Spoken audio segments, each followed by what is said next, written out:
February 2nd, 2008. It's a cold Saturday morning when the Lane Bryant in Tinley Park, Illinois, opens at 10 a.m.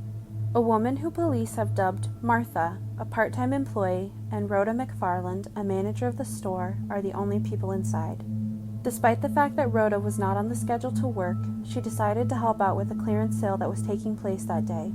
At 10:08 a.m., a man comes in with a fake invoice claiming that he has a delivery for the store. Rhoda, not expecting any deliveries that morning, proceeded to call another Lane Bryant to ask if there had been some kind of mistake. It is noted by Martha that the man looked up at the ceiling in the store for longer than a mere glance. After two customers walked into the store, the man pulled out a gun and told them that it was a holdup before ushering all four women into a small back room which was used as employee break area. He pulled out a roll of tape that he'd brought with him and forced the women to tie each other up before tying up the remaining and telling them to lie face down on the floor.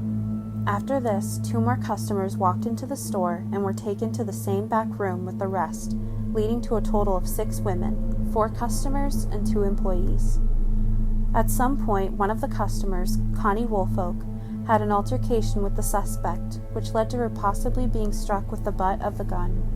The suspect then took clothing from the racks and placed them over the women's heads. There are some discrepancies over whether some or all of the women were covered and what garments were used. It is also said that one of the women was subjected to sexual assault by the man. It was stated that she was fondled and that there was no further sexual contact than that. At 10:44 a.m., 36 minutes after the man had come into the store, Rhoda was able to call 911 through what was possibly her Bluetooth earpiece while he was distracted. His voice can be heard during the call while Rhoda quietly tells the operator, Lane Bryant, Tinley Park, hurry. 911 emergency. Lane Bryant. No!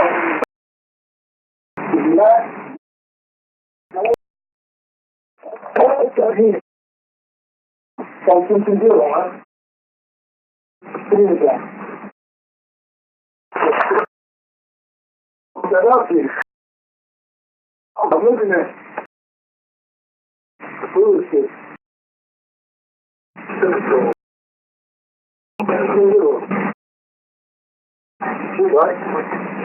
Surprisingly, a police car was stationed about 200 yards away from the store, which made it possible for police to arrive quickly. In fact, the police arrived 2 minutes after the call had been made. Martha even claimed she heard sirens before the shooting had started.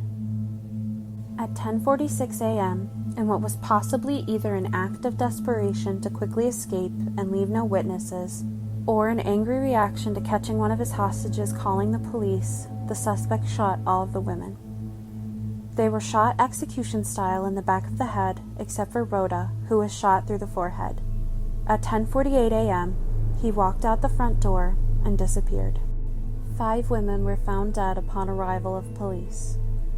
42-year-old Rhoda McFarland, 37-year-old Connie Woolfolk, 34-year-old Jennifer Bishop, 33-year-old Carrie Chiuso, and 22-year-old Sarah Savransky, who was the youngest of all the women at the scene.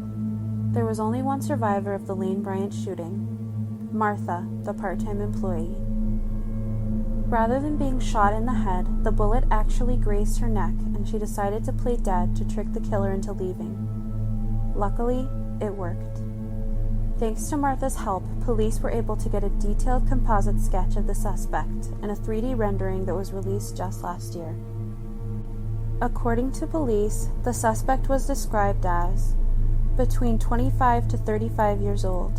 He was stocky and clean-shaven. He wore a charcoal gray skull cap and a dark-colored, below-the-waist-length winter coat. 3 to 5 puffy cornrows were visible underneath his cap. One braid fell across his right cheek and was adorned at the end with 4 light green beads.